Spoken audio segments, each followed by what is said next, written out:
GO 317 బాధితులందరికీ తప్పకుండా ఈ ప్రభుత్వం న్యాయం చేస్తుందని, ఇది అనివార్యమైందని తెలంగాణ రాష్ట్ర బీసీ సంక్షేమ శాఖ మరియు రవాణా శాఖ మంత్రులు పొన్నం ప్రభాకర్ గౌడ్ అన్నారు. హుస్నాబాద్లోని ఆయన కార్యాలయంలో జీవో 317 ఉద్యోగ ఉపాధ్యాయ బాధితులందరూ కలిసి మంత్రి పొన్నం ప్రభాకర్కి వినతి పత్రాన్ని సమర్పించారు. ఈ సందర్భంగా బాధితులు ఆవేదనతో తమ సమస్యల్ని మంత్రికి వివరించారు. జీవో 317 తీవ్రంగా నష్టం చేసిందని, ఎంతో మంది తీవ్ర ఇబ్బందులు ఎదుర్కొంటున్నారని చెప్పారు. ఉద్యోగులు తమ కుటుంబాన్ని సైతం వీడి సుదూర ప్రాంతాల్లో భార్య ఒకచోట భర్త ఒకచోట ఉద్యోగం చేస్తూ తీవ్ర ఇబ్బందులు ఎదుర్కొంటున్నారని వాపోయారు. ఈ సందర్భంగా మంత్రి పొన్నం ప్రభాకర్ గౌడ్ మాట్లాడుతూ, తెలంగాణ రాష్ట్ర వ్యాప్తంగా జీవో 317 ద్వారా నష్టపోయిన ఉద్యోగులందరికీ ముఖ్యమంత్రి రేవంత్ రెడ్డి నాయకత్వంలో తప్పకుండా న్యాయం చేస్తామని ఆయన హామీ ఇచ్చారు. ఈ ప్రభుత్వం ఉద్యోగుల సంక్షేమం కోసం పాటుపడుతుందని, ఉద్యోగుల ఆవేదనని అర్థం చేసుకుని 317 జీవో బాధితులందరికీ సత్వర న్యాయం చేయడం అనివార్యమని మంత్రి చెప్పారు. రాష్ట్ర ప్రభుత్వం కేబినెట్ సమావేశం ఏర్పాటు చేసినప్పుడు తన వంతుగా 317 జీవో బాధితుల విషయాన్ని ప్రభుత్వం దృష్టికి తీసుకుని వెళ్లి న్యాయం చేసేలా కృషి చేస్తానని మంత్రి చెప్పారు. ఈ కార్యక్రమంలో 317 జీవో బాధితుల సంఘం కరీంనగర్ ఉమ్మడి జిల్లా ఇన్ఛార్జ్ బూట్ల రాజా మల్లయ్య, రాష్ట్ర ప్రధాన కార్యదర్శి దత్తాత్రి నాయకులు శ్రీనివాస్, వినీత్, కాగిత శ్రీనివాస్ రెడ్డి, భాస్కర్, పంజా మల్లయ్య, లక్ష్మారెడ్డి, కుర్ర శ్రీనివాస్, రాజిరెడ్డి, సాజిద్, జేబునిసా తదితరులు పాల్గొన్నారు.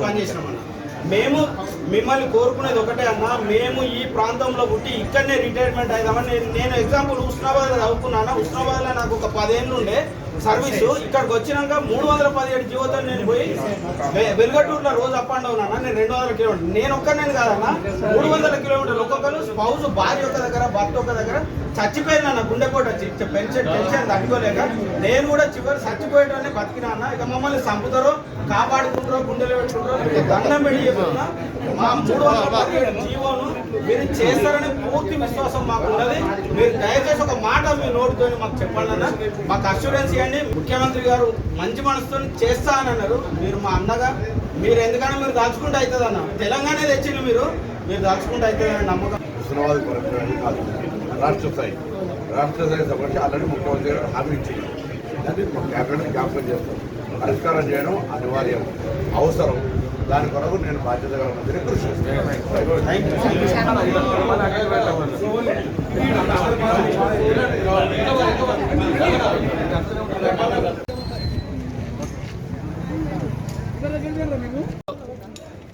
తెలంగాణ రాష్ట్ర వ్యాప్తంగా ఒక గత ప్రభుత్వం ఏదైతే చీకటి జీవో తెచ్చి బతుకులన్నీ చీకటి చేసినటువంటి జీవో 317 317 బాధితులం అందరం కూడా ఈరోజు మన గౌరవనీయులు హుస్నాబాద్ శాసనసభ్యులు, తెలంగాణ రాష్ట్ర బీసీ సంక్షేమ శాఖ, అదేవిధంగా రవాణా శాఖ మంత్రులైనటువంటి పొన్నం ప్రభాకర్ అన్న గారిని ఈరోజు హుస్నాబాద్లో కలిసి వినతి పత్రం మేమందరం కూడా ఉద్యోగస్తులము, ఉపాధ్యాయులము అందరం ఎవరైతే బాధితులు ఉన్నామో వారి దృష్టికి తీసుకువెళ్ళడం జరిగింది.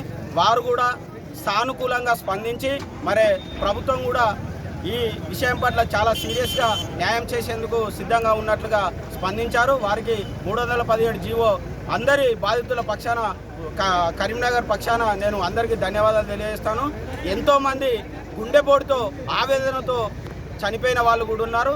ఒక్కొక్కరు భార్య ఒకచోట భర్త ఒకచోట ఉన్నారు, పనిచేస్తూ ఉన్నారు. ఇప్పటి కూడా చాలా అంటే చాలా ఇబ్బందులు పడుతున్నారు. దయచేసి రేవంత్ రెడ్డి గారు దయచేసి ఈ 317 జీవోపై సత్వరమే న్యాయం జరపాలని మేము ఆశిస్తూ ఉన్నాము. అంతేకాకుండా ఈరోజు మరి 317 బాధితులకు సత్వరమే న్యాయం చేసి మా జీవితాల్లో వెలుగులు నింపాలని మేము వేడుకుంటున్నాం.